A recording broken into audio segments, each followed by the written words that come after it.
विद्यार्थियों, कक्षा 8 के पाठ 12वां सुदामा चरित्र नरोत्तम दास जोशी द्वारा लिखित है।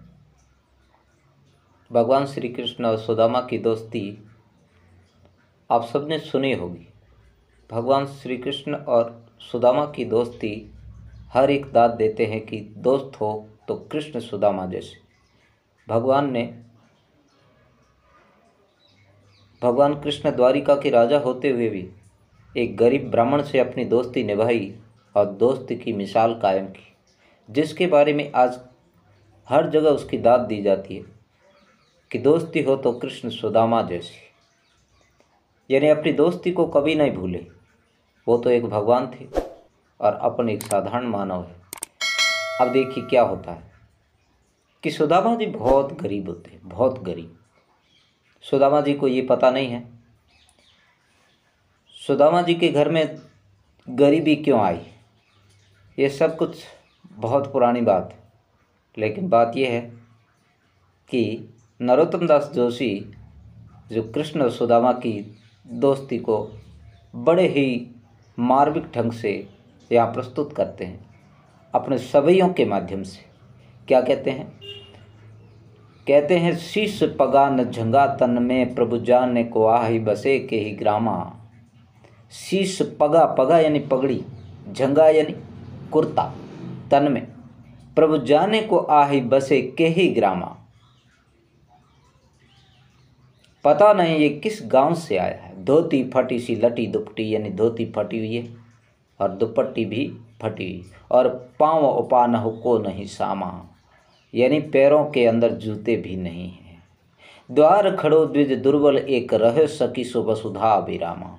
द्वार पे खड़ा है, द्विज कहते हैं, आप जानते हो ब्राह्मण को भी कहते हैं, दांत को भी कहते हैं और पक्षी को भी कहते हैं। इसका मतलब द्विज, द्वि यानी दो, ज यानी जन्म, दो बार जन्म कैसे होता है।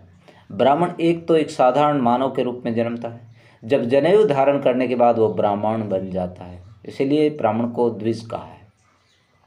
दांत पहले शुरुआती अपने आते हैं, दूध के दांत आते हैं, वो दांत गिर जाते हैं और अस्थायी दांत गिर जाते हैं, स्थायी दांत आ जाते हैं, तो वो भी द्विज हो गए।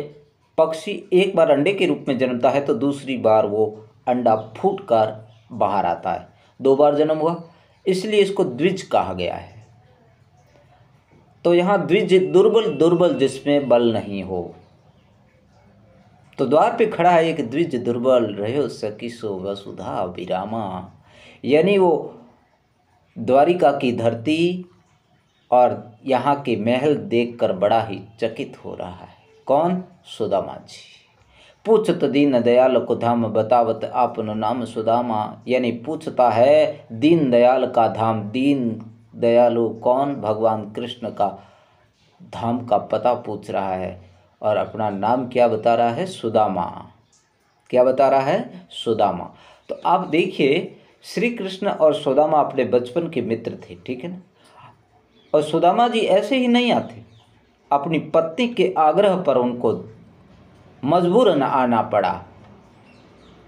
कुछ आर्थिक सहायता पाने की आशा में उसकी नगरी द्वारका पैदल ही आ पहुँचे, और तब उनके महल के सम्मुख खड़े होते हैं। द्वारपाल ने महल के अंदर जाकर भगवान श्री कृष्ण को जो कहा वो यहाँ लिखा है पहले सवैये में। क्या लिखा है कि शीश पगा न झंगा तन में प्रभु जाने को आही बसे के ही ग्रामा।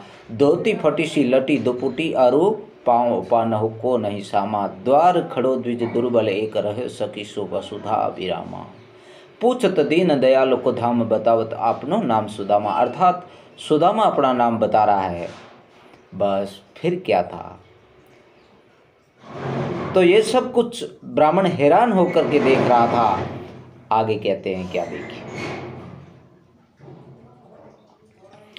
ऐसे हाल विवायन सो पग कंटक जाल लगे पुनि जोई। हाय महादुख पायो सखा आए न इते न किते दिन खोए।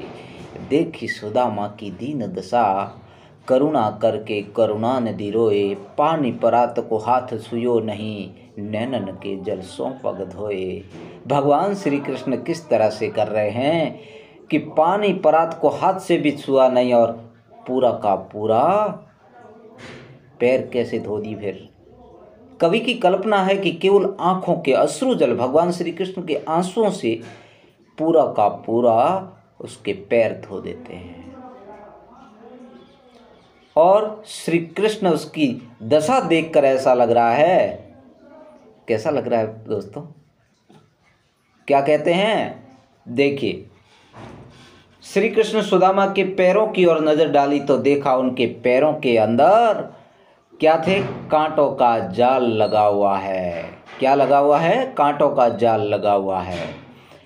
सुदामा के नंगे पैर थे, उसके पैरों में बिवाइयाँ फटी हुई थी, उनके हाल बड़े खराब थे। भला भगवान को बड़ा दुख हुआ, हाय महादुख पायो सखा।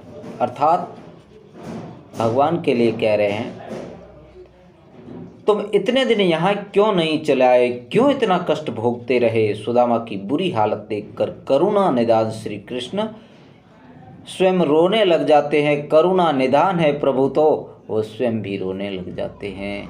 जो करुणा निदान प्रभु है वो स्वयं रोने क्यों लग जाते हैं कि अत्यंत मार्मिक अवस्था देखकर, अत्यंत ही ऐसी अवस्था देखकर कृष्ण भगवान को बड़ा दुख होता है। और क्या करते हैं, पानी की परात मंगाते हैं कि पैर धो करके सुदामा को अंदर ले लिया जाए। तब क्या होता है, फिर कहते हैं पानी परात को हाथ छुओ नहीं, परात के पानी को हाथ से छुआ भी नहीं। और भगवान श्री कृष्ण के अश्रु जल से इतना आंसू बहे कि उसके पैरों को धो दिया। अर्थात समझ गए कि श्री कृष्ण के आंखों से निकली अश्रु धारा का और मित्र सुदामा के पैर धुल ही गए। धन्य है ऐसे कृष्ण। आगे कहते हैं, कछु भाबुई हमको दियो सो तुम काहे न देते, चापी पोटरी काख में रहे कहो कहीं दे तू।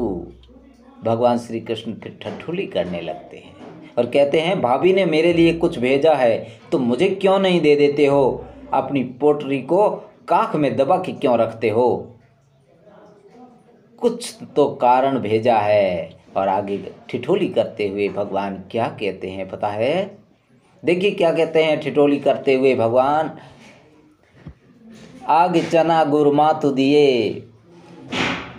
क्या दिया, चने दिए। पहले गुरु संदीपनी के आश्रम में भगवान श्री कृष्ण और सुदामा दोनों रहते थे। तब की बात है कि गुरु माता पहले चना देती थी कि बेटा ये खा लेना, सुबह सुबह नाश्ते के तुम्हारे काम आएंगे। लेकिन वो क्या होता था, चना क्या करता था, ये दोनों के हिस्से के, यानी भगवान श्री कृष्ण और सुदामा दोनों के हिस्से का चना खुद ही खा लेता था और उसे नहीं देता था।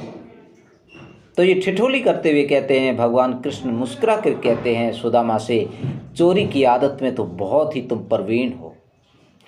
पोटली काख में, यानी खाक में अपनी पोटली छिपा के रखते हो, खोलते नहीं हो, सुदारस से भीगे हुए। जानते हो सुदामा बहुत दिनों से चलता चलता चलता द्वारिका से आ रहा था। भला आप भी जानते हो द्वारिका से पैदल चलते चलते पसीने से तरबतर हो गया। जितने चावल थे ना वो सारे के सारे पसीने से भीग गए और उसमें बदबू भी आ रही थी। लेकिन भगवान कृष्ण क्या कहते हैं, सुधा रस से भीगे हुए, अमृत रस से भीगे हुए हैं, वो मुझे क्यों नहीं दे देते हो, क्योंकि उसमें सुदामा के प्रेम का रस है।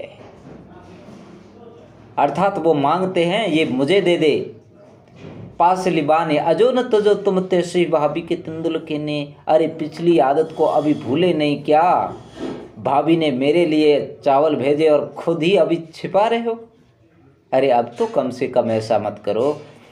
अब भगवान श्री कृष्ण अत्यंत ही ठिठोली के साथ में सुदामा को शर्म आ रही है, इतने बड़े द्वारकाधीश को मैं चावल कैसे दूं खाने के लिए, अर्थात ये चावल खाने में सक्षम नहीं है, यही बात कही गई है।